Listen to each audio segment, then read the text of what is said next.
Eh bien, aujourd'hui, nous recevons un homme de théâtre. Son nom, c'est Xavier Viton. Xavier Viton, bonjour. Bonjour. Vous avez, je crois, 3 théâtres, c'est ça? Oui, 3 théâtres. Lesquels? À Bordeaux? Oui, les 3 sont à Bordeaux. Et on peut avoir leur nom? Ah oui, avec plaisir. Le Café Théâtre des Beaux-Arts, qui est notre premier bébé. Ensuite, on a fait l'acquisition du Victoire, qui n'existait pas sous forme de théâtre à l'origine, puisque c'était une ancienne boîte de rock. Et enfin, le Théâtre Trianon, qui lui existait sous forme de théâtre depuis 100 ans. Quel est votre parcours, Xavier Viton? J'ai d'abord fait des études de sciences, après je suis rentré dans l'armée pendant 5 ans, mais en parallèle de quoi j'ai suivi le conservatoire d'art lyrique dans la classe de Mady Mesplé à Bordeaux, au CNR de Bordeaux. Et ensuite j'ai glissé doucettement vers le chant soliste, j'ai été baryton soliste, la mise en scène, la direction de compagnie, et là j'ai décidé que je ne voulais plus avoir d'intermédiaire entre moi et le public, et que j'avais envie d'avoir le public en direct qui sanctionne mon travail. Du coup j'ai acheté mon premier lieu qui était le Café Théâtre des Beaux-Arts. Et alors aujourd'hui, vous êtes toujours artiste ou chef d'entreprise, comédien? Vous vous situez où sur la palette? Au départ, j'avais très envie d'être artiste, évidemment, et de rester metteur en scène, comédien. Mais quand on prend en main un objet privé, comme un théâtre, il faut devenir chef d'entreprise, sinon ça périclite et l'art n'a plus de place sans argent. Alors parlons de l'entreprise, justement. Quelques chiffres. Par exemple, le chiffre d'affaires, c'est combien de... Ça tourne autour, les 3 lieux confondus. Les 3 lieux confondus. Ça tourne autour de 1 700 000 € par an. D'accord. C'est un chiffre qui progresse. Est-ce que les gens viennent davantage au théâtre aujourd'hui ou Oui, pas? depuis 10 ans. L'année prochaine, ça fera 10 ans. Et c'est un chiffre qui est sans arrêt à progresser. D'abord parce qu'on a acheté d'autres lieux. Sûr, donc ouais. par le fait, il y a plus de volume d'argent. Mais aussi parce que peut-être on devient un peu plus performant et un peu plus en communication avec le public et qu'on arrive à mieux le capter et que le public nous connaît et peut-être reconnaît un petit peu notre travail, si bien qu'il revient dans nos salles. Alors, on va parler des comédiens dans un instant. Nombre de salariés hors comédiens pour faire fonctionner la machine. Alors, hors comédien, ça tourne entre 10 et 20 salariés par mois selon la période, quand c'est des périodes fortes ou faibles, puisque nous, on travaille aussi beaucoup avec des intermittents du spectacle selon les spectacles. Et ensuite, avec les comédiens confondus, j'arrive jusqu'à 60-65 salariés par mois. Vous produisez combien de pièces par an? C'est entre 30 et 60 pièces par an. Alors, je ne suis pas producteur de tout. Parfois, je suis coproducteur, parfois, je suis juste loueur de salle.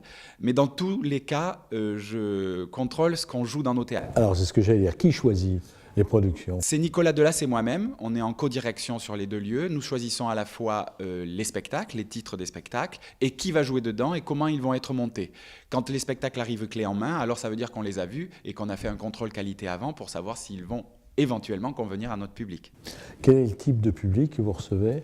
Alors justement, j'ai vu une statistique très intéressante il n'y a pas longtemps sur l'âge de mon public qui est majoritairement entre 30 et 55 ans. Vraiment, ça c'est la grosse majorité. Et il vient d'où? Il est métropolitain, il est girondin, il est aquitain? Et ça c'est encore aussi ça a été le sujet d'un étonnement de ma part, c'est qu'on a beaucoup plus de gens qui viennent hors de Bordeaux, voire hors département, que Bordeaux intramuros. C'est assez étonnant. J'ai, on va dire, 70% de la clientèle qui viennent hors de Bordeaux. Alors, il y a beaucoup quand même de Girondins, mais il y a des Landais, des Périgordins, des Charentais, des Lot-et-Garonnais. C'est combien de personnes par an à peu près? Je faisais les statistiques il n'y a pas longtemps, entre 80 et 100 000 spectateurs par an. C'est beaucoup. Je ne me rends pas compte en fait. Je ne sais jamais si c'est beaucoup. Alors parlons des comédiens, vous les trouvez où? Vous envoyez passer combien par an? Vous faites travailler combien de comédiens à Bordeaux? Alors là, cette année, j'ai calculé, notre cheptel, j'aime bien dire comme ça, de comédiens, était de 100 à 110 comédiens. La majorité, on va dire à 80 et quelques %, sont des comédiens locaux.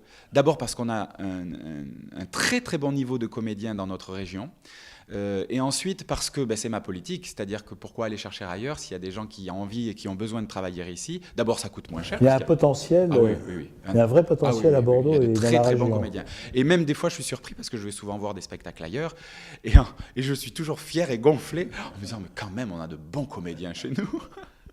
Mais même en voyant des gens de haut niveau, médiatisés, ils ne suscitent pas autant d'admiration que pourraient susciter les comédiens avec qui je travaille.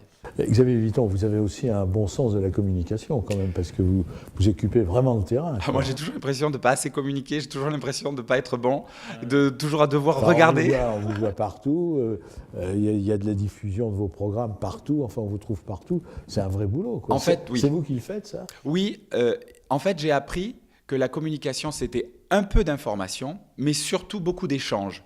Et j'adore échanger avec le public. Alors j'ai créé un système d'échange avec le public qui fait qu'après le spectacle, il peut me dire son avis ouvertement et je peux répliquer avec lui. Et ce qui fait que ça crée une cohésion. Le public s'approprie nos salles et nos spectacles et c'est très bien, puisque finalement on travaille pour eux et c'est par eux qu'on travaille, qu'on arrive à vivre. Quels sont vos projets là, à court et moyen terme, Xavier Vitton? Là, le projet, il est sur les 3 ans, depuis l'an dernier, puisque j'ai fait l'acquisition du Trianon depuis 1 an et demi, c'est de stabiliser l'entreprise. Vous savez, il y a des périodes en entreprise. Donc quand même, en 7 ans, j'avais acheté 3 théâtres, ça faisait beaucoup. Il fallait à un moment donné stabiliser. Là, j'ai restructuré un petit peu l'ensemble, parce qu'économiquement, c'est compliqué. On sait qu'il y a eu beaucoup d'augmentation de charges, etc. Ça, c'est l'envers des coulisses. Donc là, pendant encore 1 an, à mon avis, on va stabiliser les choses, essayer de trouver la programmation idéale qui plaise au public, qui soit suffisamment rentable pour pouvoir, nous, de temps en temps, faire de l'incursion dans de l'art. Et il y a des gens qui viennent vous voir en disant « Moi, je suis preneur, j'aimerais bien vous reprendre vos théâtres, est-ce que vous les vendez ?» Oui, ça m'est arrivé une fois, mais ça ne s'est pas concrétisé. Parce que le commerce, entre guillemets, théâtral est un commerce très particulier qui demande beaucoup de technicité. Alors, évidemment, beaucoup de gens vous diront ça sur leur propre commerce, mais je crois quand même que c'est plus difficile de faire du théâtre que de vendre des chaussures, par exemple, à mon avis, même s'il faut s'y connaître en chaussures quand même. Alors, nous venons de passer un moment avec Xavier Vitton, qui dirige 3 théâtres. On va redonner les noms, Xavier. Donc, le Café-Théâtre des Beaux-Arts, le Théâtre Victoire et le Théâtre Trianon. Merci, Xavier Avec Vitton, plaisir. et bonne suite. Merci.